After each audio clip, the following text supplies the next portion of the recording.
세상 권세에 대한 성도의 자세, 세상 권세에 대한 성도의 자세라는 제목으로 말씀 전하겠습니다. 바울은 앞에서 12절, 3절 말씀부터 시작해서 성도들의 이 수평적 관계에 대해서 권면하였습니다.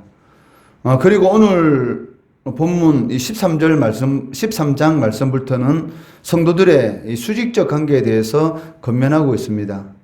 먼저 바울은 그 성도들에게 그들에게 세워진 권세들에게 복종하라라고 명령합니다. 그 이유는 권세들을 세우신 분은 바로 하나님이시기 때문입니다. 1절 말씀해 보시면 각 사람은 위에 있는 권세들에게 복종하라. 권세는 하나님으로부터 나지 않음이 없나니 모든 권세는 다 하나님께서 정하신 바라라고 말씀합니다. 그렇기 때문에 권세를 거스르는 자는 하나님을 거스르는 자가 되는 것이다 라고 경고하고 있습니다. 2절 말씀해 보시면 그러므로 권세를 거스르는 자는 하나님의 명을 거스름이니 거스르는 자들은 심판을 자취하리라 라고 말씀합니다. 왕이나 권세자들은 그 하나님을 대신해서 악을 제압하고 선을 장려하기 위해서 세워진 사람이라는 것입니다. 그렇기 때문에 바울은 그 이들에 대해서 하나님의 사역자다라고 부르고 있습니다. 4절 말씀해 보시면 그는 하나님의 사역자가 되어 내게 선을 베푸는 자니라. 그러나 내가 악을 행하거든 두려워하라. 그가 공연히 칼을 가지지 아니하였으니 곧 하나님의 사역자가 되어 악을 행하는 자에게 진노하심을 따라 보응하는 자니라 라고 말씀합니다. 하나님의 종으로 세워진 이들 권세자들은 악을 행하는 이들에게 칼로 보응함으로써 하나님의 진노를 나타낸다는 그런 것입니다. 이는 하나님께서 사람들의 악행을 억제하고 선행을 장려하기 위해서 다스리는 자들을 세우셨다라는 그런 의미로서 말씀하고 있다는 것입니다. 그렇기 때문에 바울은 하나님께서 다스리는 자들을 세우신 이유에 근거해서 성도들에게 복종을 권고하고 있습니다. 성도들이 다스리는 자들에게 복종해야 하는 이유는 매우 현실적입니다. 그것은 그들이 칼, 즉 권력을 가졌기 때문이다라고 말씀하고 있습니다.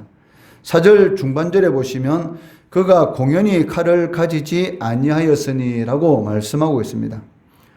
그렇지만 바울은 성도들이 통치자들에게 복종해야 하는 그 이유를 통치자들의 이 진노라는 그러한 부분에서 이제는 성도들의 양심으로 나아가고 있다는 것입니다.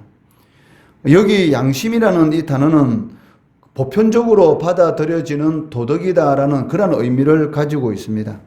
하나님이 세상의 통치자들을 세우시고 그들에게 복종하라고 하시는 것은 지극히 평범한 도덕적 요구다라는 그런 의미를 가지고 있다는 것입니다. 또한 바울은 이제 그 성도들의 이 복종의 범위를 넓혀서 세금의 문제로 나아가고 있습니다. 7절 말씀해 보시면 모든 자에게 줄 것을 주되 조세를 받을 자에게 조세를 바치고 관세를 받을 자에게 관세를 바치고 두려워할 자를 두려워하며 존경할 자를 존경하라라고 말씀합니다. 성도는 통치자들이 부과하는 세금을 성실하게 납부할 의무를 가지고 있습니다. 고대에는 부과된 이 세금을 감당하지 못해서 광야를 떠도는 사람들이 많았을 정도로 납세 기피하는 그러한 문제들이 보편적이었습니다. 특히 당시 유대인들을 지배하는 이 통치자는 로마 황제 그리고 유대인들이 경멸하고 있는 에돔 출신인 헤롯 가문이었습니다. 그런데도 불구하고 바울이 이들에게 조세 의무를 다하라라고 가르치는 것은 매우 놀라운 일이다라고 할 수가 있을 것입니다. 그렇지만 바울이 이처럼 조세 의무를 권면하는 그런 이유가 있습니다. 당시 이 적지 않은 사람들이 기독교는 현실을 너무 외면하고 하늘만 바라보고 사회적인 그런 이 국민으로서의 의무를 외면한다라는 그런 오해를 받고 있었던 것입니다. 그래서 바울은 이 성경 말씀에 입각해서 성도들에게 사회적 의무를 다하라라고 가르치고 있는 것입니다. 이러한 가르침은 그 예수님의 가르침과도 일맥상통합니다. 마태복음 22장 21절 말씀해 보시면 그런즉 가이사의 것은 가이사에게 하나님의 것은 하나님께 바치라 하시니라고 말씀하고 있습니다. 또한 바울은 그 7절 말씀에서 납세의 의무뿐만이 아니라 권세자들에게도 마땅히 주어야 할 것을 주어야 한다라고 강조하고 있습니다. 두려워할 자를 두려워하고 존경해야 할 자를 존경해야 한다는 것입니다. 이는 권세자들 중에, 즉 통치자들 중에는 그 직분에 어울리지 않는 인격이나 능력, 이러한 자질을 갖추지 못한 그러한 사람들도 있습니다. 그렇지만 그가 앉아 있는 그 자리의 이 중요성이라든지 또 맡고 있는 이 직책으로 인해서 두려워하고 존경하라는 것입니다. 물론 우리들이 보기에는 이 능력이나 자질면에서 통치자로서 어울리지 않는다 할지라도 그 자리의 이런 중요성, 그리고 그 사람이 맡고 있는 그 직책의 그 중요성 때문에라도 그 사람을 두려워하고 존경해야 한다라고 말씀하고 있다는 것입니다. 이는 그 사람을 이 독립된 그러한 인간으로서가 아니라 그 하나님의 일꾼으로서 그 통치자들이 하나님의 명령을 이렇게 수행하고 있기 때문에 그러한 존재로서 인식해야 한다라는 그런 의미를 가지고 있습니다. 그렇지만 이 바울은 그 권세에 대한 무조건적인 이 복종만을 강조하는 것은 아닙니다. 국가의 요구가 그 하나님의 정의나 이 사랑에 위배된다면 이 성도는 물론 한 국가의 이 국민입니다. 그렇지만 그 이전에 하나님 나라에 속한 천국 시민으로서 그 하나님의 법과 그 자신의 양심에 따라야 한다는 것입니다.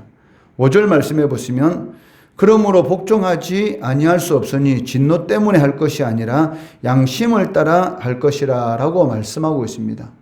모든 권세는 그 하나님으로부터 온 것이기 때문에 당연히 이 한나라의 국민으로서 그 권세를 두려워하고 존경해야 합니다. 그렇지만 만약에 하나님의 법과 하나님의 이 신앙에 대한 이런 그 자신의 양심에 반대되는 그러한 일이라면 그러한 것에 대해서는 거부할 수 있다는 것입니다.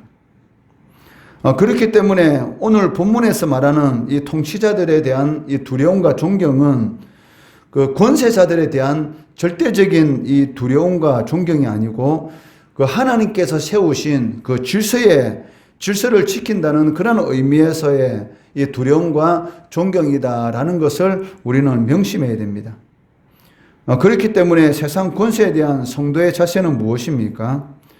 그것은 그 하나님께서 세우신 그 질서를 지킨다는 그런 의미로서의 권세에 대한 이 정당한 그런 두려움과 존경이란 것입니다.